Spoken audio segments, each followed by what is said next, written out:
It's time for the final countdown.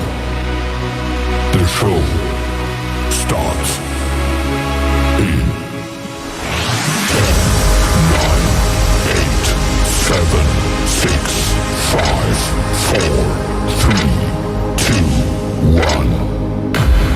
Are you ready? It's showtime.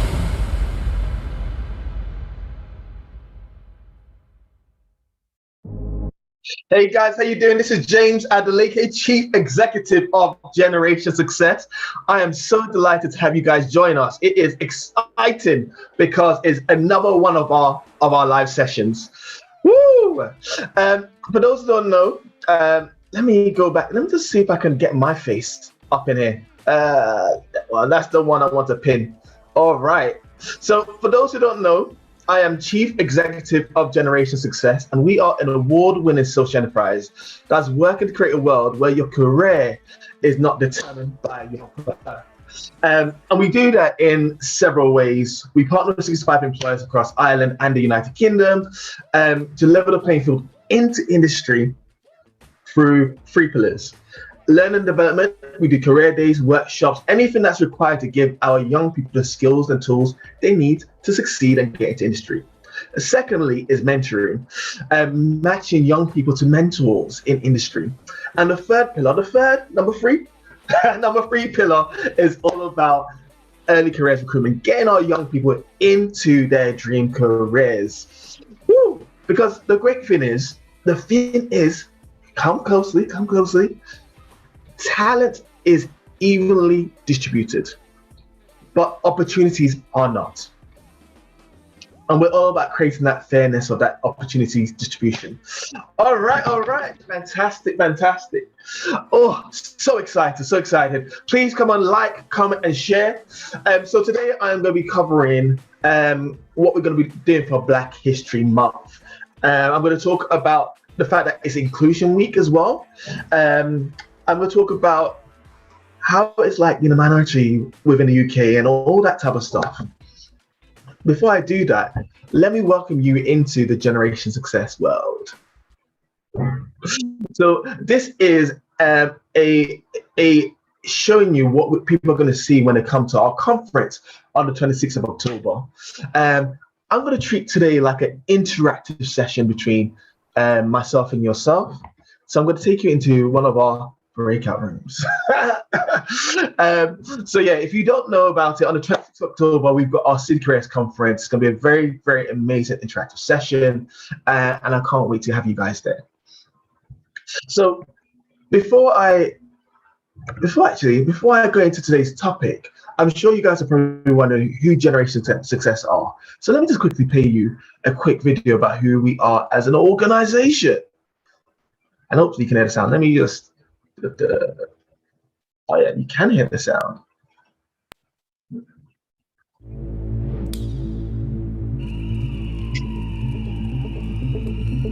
We were founded after the London riots, when all we saw were burning buildings, and all we heard was that this was a lost generation. As a group of young people, we decided we'd had enough. We'd had enough of seeing burning buildings. We wanted to see burning ambition and aspiration. We wanted to create a world where you can come from the poorest of households, yet still have access to the same opportunities as someone from the wealthiest. We are Generation Success, a for impact organization which is determined to create a world where your career opportunities are not determined by your birth. The most valuable thing that Generation Success offers, I think, is knowledge. Networking, opportunities, and lifelong connections. It's fantastic. It's educational. Generation Success's events, mentoring, training, career advice, and job opportunities provide our community of equality champions and student fellows with the chance to achieve their dream career and enable others to do the same. The networking in this organisation is amazing. Every time I've been here, I've met someone new, I've gone on to make great contacts, and it's just all round great networking. And when I come to these events, I don't feel alone. and I don't feel scared about pursuing my dreams because I can see that people have been where I am now and gone to places that I want to go in. It brings a very diverse group of people together. They all have a sense of wanting to give and support each other.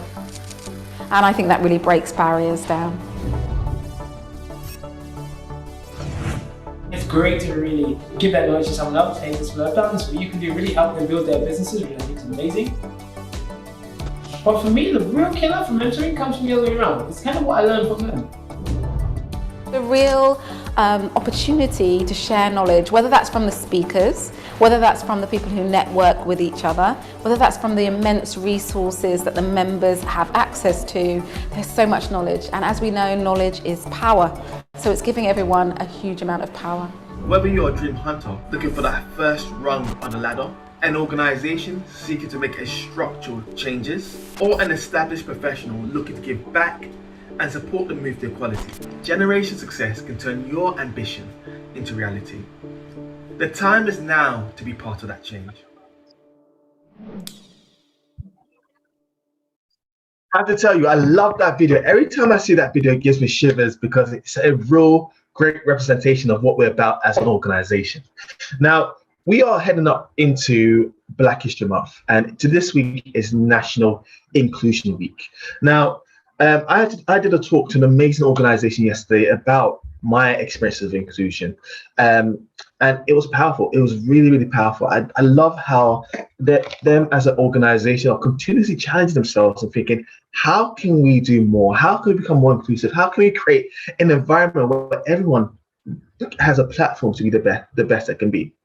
Now, a lot of things came out in yesterday's conversation, and I think on reflection, I wish I had got across a lot more how inclusion starts even before someone has joined an organization. Inclusion starts from the moment a person is born, their childhood growing up, the experiences they have in childhood. Like, it starts at teenage years. It starts with how they are impacted in society and their views in the world. It starts even before they've even entered your organization, from the marketing materials that an organization shares out there to the interview process, to the first day someone enters the door. So I hope I got that across in terms of, someone's experience of inclusion and how they feel about their environment. It is determined even before they've entered the organization. And it's about the people within that organization, whether affirming or disrupting their views on the world and on society and the people around them. And one of the things I wish I got across a little bit further, because I shared my story of how coming to the UK from as a 5-year-old young child from Nigeria, how my mom would say to me, you need to work twice as hard as the rest because you're not from here. And I shared the fact that, growing up, I forgot those teachings, and I thought I was, British, one of the guys. But then there have been experiences over the generations over growing up that has reminded me that actually, to some people, I'm not seen as British, and to some people, I'm not seen as equal. And one of the biggest moments that has been shown to me has been when we had Brexit, and we had all those racist comments and tweets out there. I had my friends saying to me, James, I'm scared to go outside right now because, hearing all those comments of people saying, yeah, we've got a country back, it's time for people to go out, leave this country. Like that, those moments are a massive reminder how, even though you feel British, that, there are people in society that don't see you as being British. That, like there's nothing I can do about those perceptions. Or even recently with the England football team, getting knocked out of the semi-finals, and the black players who missed a penalty being racially profiled by England fans. Now, the great thing is that we have come up further as a society. It's amazing how far we've come, because whereas before before a lot of those things were acceptable. I'm not talking about in my lifetime, but I'm even 5, 10 years before before I was born, a lot of the things that people have been called out for now were deemed as acceptable. And we had a conversation in the discussion yesterday, and the guy was amazing. He was really amazing. Another minority, someone from another minority background, who truly believes in organization. I love that. He truly believes in organization, and everyone in organization believes in organization. And one of the things he said was, I feel like we've got a great culture. What would you say to organizations who have a great culture and they feel like they're fine? And I responded saying, that is the wrong attitude to have. And on reflection, I wish I had articulated better. But what I said to him was, as an organization, you cannot afford to stand still. The organizations that tell me that they're doing great or they're fine are often organizations who are just at the very start of their journey when it comes to equality. And I find that organizations say to me, James, what else can we do? Oh, our leaders in that. But they understand actually you can never be the best. You can never be just fine. Because when you say I'm fine, or when you think I'm the best at what I do, it means that you think there's no room for growth. And when you are in business, that is a dangerous attitude to allow to set into your organization, because it means really quickly you are getting bypassed by your competition. And especially when we look at the fact that we're coming into Black History Month. Like, this week's Inclusion Week, but we are coming to Black History Month. And for us, Black History Month, and one of our principles at Generation Success is that we create opportunities by celebrating differences. And we feel that in our society, the way I've been brought up, the way I was brought up in society, and we developed as UK society, for a long time, the status quo was, people saying, I don't see color, that I see and treat everyone the same, all that type of stuff. Firstly, when people say I don't see colors, you don't see me. It was people being well-meaning, saying that in their eyes, they were treated everyone the same. But their wordings were stripping people off what makes them unique, and what they can bring to the table. Because our culture, our lived experiences, the fact that all these things shape our ideas, our thinking, and allow us to bring something unique to the table. So what I'm trying to get to is the fact that we've changed so much as society, and what I also want to get, and that things are moving really quicker at such a quicker pace. And I wish I'd said to him 2 generations ago, or even the society felt that you get a job for life. Like you get your one job and you stay there until retirement. And now, our young people, every 5 years, every few years, they are changing roles all the time. That notion of job security has changed.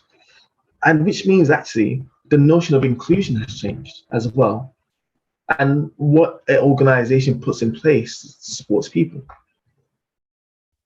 Another fact I wish I shared with him is the fact that this week is Black History Month. And when you look throughout Black history, throughout the world and throughout the UK, even recently, in my mum's time, the notion of inclusion would have meant that he and myself would not be in that room. We'd most likely be the cleaners. Or even if we were part of the admin staff, we'd be at the back. And his comments, or him even raising an opinion, wouldn't be respected and even wouldn't even be appreciated.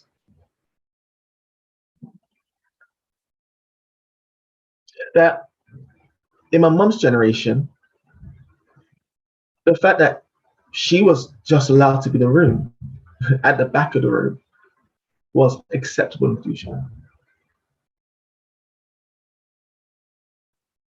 And now, as we are developing as a society, and we've developed so much that that notion of inclusion has meant that actually, they'd be like, oh, we need to give people, every person, people from minority backgrounds, a seat on the table. We need to give them a voice. I'm telling you, we already have a voice. You just haven't been listening. But it's well-meaning. It's well-meaning. But what I'm trying to say is actually the notion of inclusion today is going to change tomorrow. We're seeing it more and more in terms of, youth. We're growing up in a generation that wants instant gratification, that wants instant experiences, that wants to be given as much power and authority as soon as possible. This is so different to years before. I should have shared with him a reflection, the fact that his, generational, he's the older generation. An example is, for the older generation, LinkedIn is seen as an amazing place. But for some of our younger generation, LinkedIn is seen as toxic because they see that their friends are doing well and they're like, I'm still stuck here. Now, our perceptions of what is an amazing place is determined from our own unique lived experience.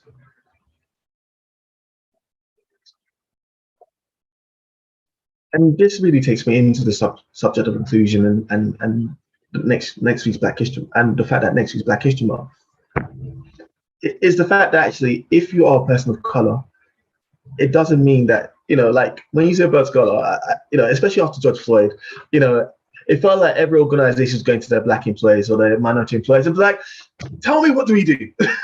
How can we be more inclusive? And, all that's well-meaning.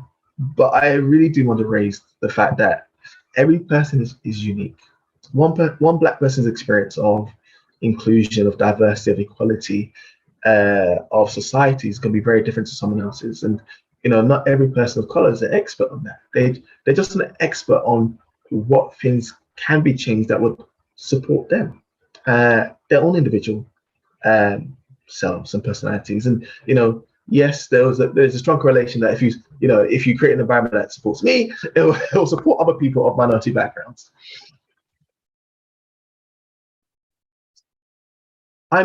I have to say, I'm really proud of society right now and of business and how we are moving forward and how they are more inclined to listen. We're in a unique position at Generation Success where we get to work with all the different stakeholders in industry, and that leads to a young person's career success. We deal directly with universities, with employers, with CEOs, with employee networks, with government. We deal with so many of the influences that determines people's career success that we get such an insight into the different barriers to that. And as we go into Black History Month, I need us to recognize the fact that currently unemployment amongst young people from minority backgrounds, from Black backgrounds, is at 44.1% right now. It's at 44.1% right now. And it goes back to my statement at the start of this segment where I said talent is distributed evenly, but opportunities are not. And today's a little bit of an educational piece, and then I'll go into kind of all the amazing stuff that we've got lined up for you guys over the next month. But one of the things that we really want people to recognize is the fact that there are different things that will impact someone's career. It goes down to the awareness of the different career options. It goes down to their networks to make connections. It goes down to the awareness of the unwritten codes, and it goes down to knowledge of what employers are looking for and being misbearer recruitment strategies. And of course, at the heart of it is their mentality, their viewpoint, their drivers, their ambitions. That's 80%. But the other 20% of things, those bigger things, societal things, also have a massive impact into someone's success.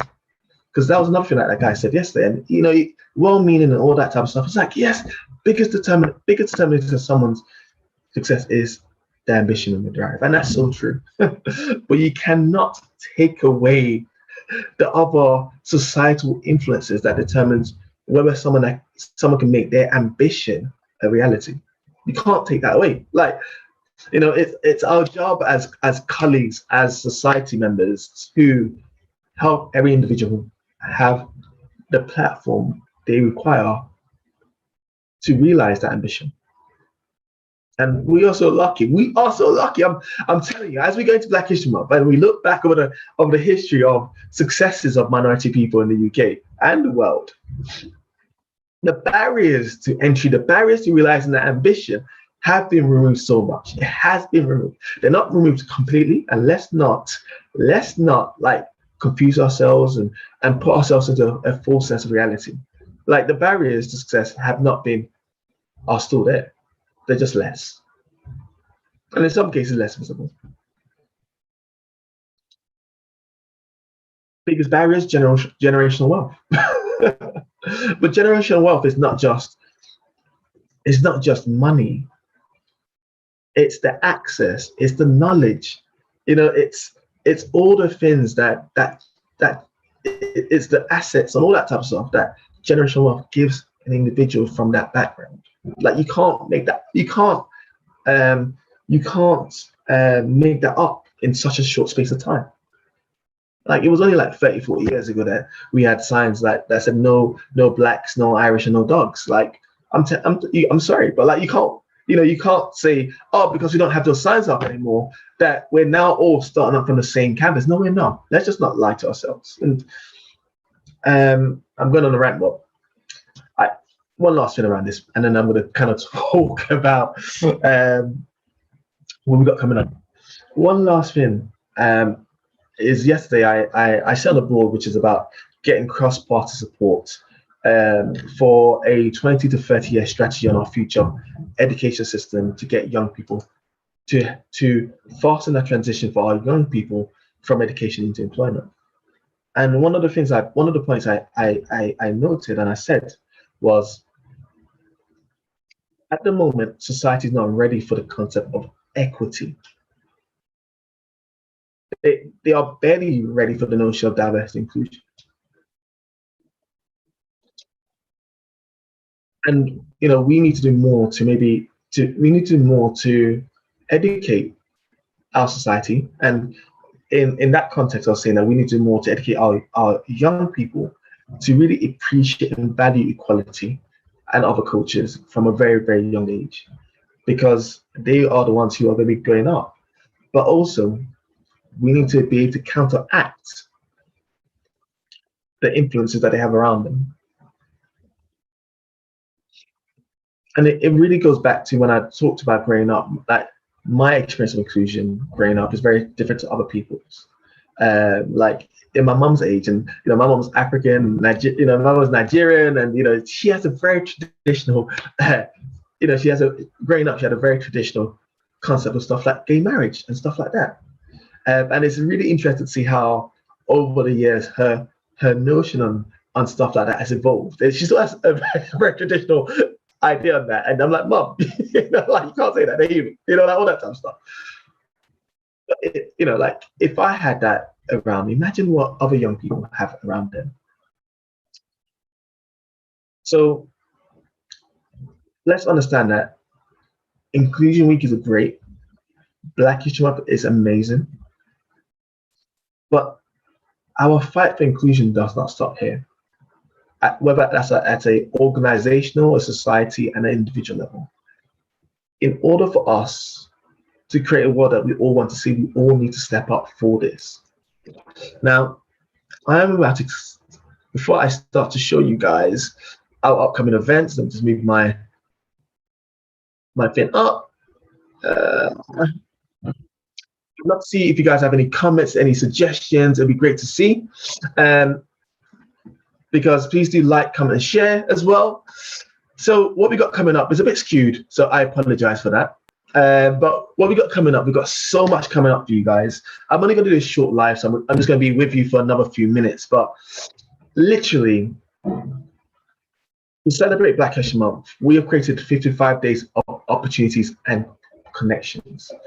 And within that 55 days of opportunities connections, we have created 1,000 speed mentoring opportunities.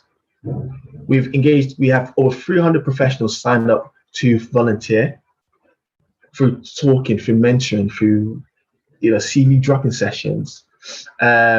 We have career days. We had a career day of PA consulting yesterday. We've got mock interview sessions. We've got speed mentoring sessions. We've got a panel session to celebrate Black History Month.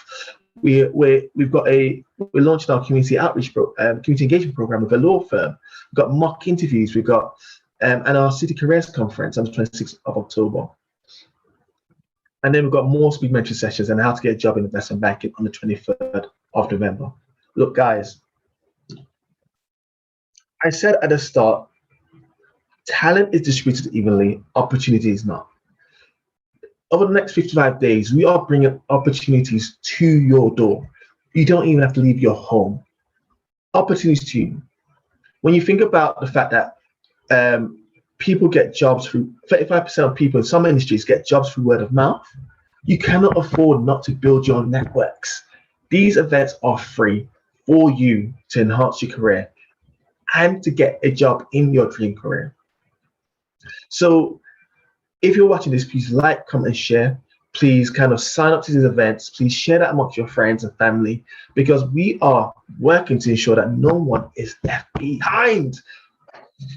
All right, I'm going to stop there because I'm conscious that I've got an awards. I'm going to the BAME Apprenticeship Awards later today. I'm also delivering another one of my keynote talks. I've got 2 talks tonight. Oh, my days is a busy period. But I really want to say thank you so much, guys, for checking in. It's been an emotional period. You are amazing. Hold on 1 second. I'm going to share some sound.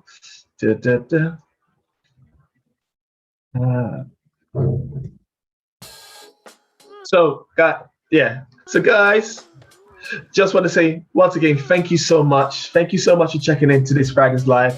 It has been amazing. You have been amazing. You have been amazing. High five moments, everyone. High five moments, everyone. So happy Friday. Happy Inclusion Week. I can't wait to see you guys celebrate Black History Month with us. It's going to be a truly amazing 55 days of opportunity. All right, guys, I am gone. So I'm going to say, Medupe, please log us off of this live. And guys, thank you so much. Much love. Like, comment, and share. Sign up to our Success Seekers program. And I can't wait to see you soon. Hey.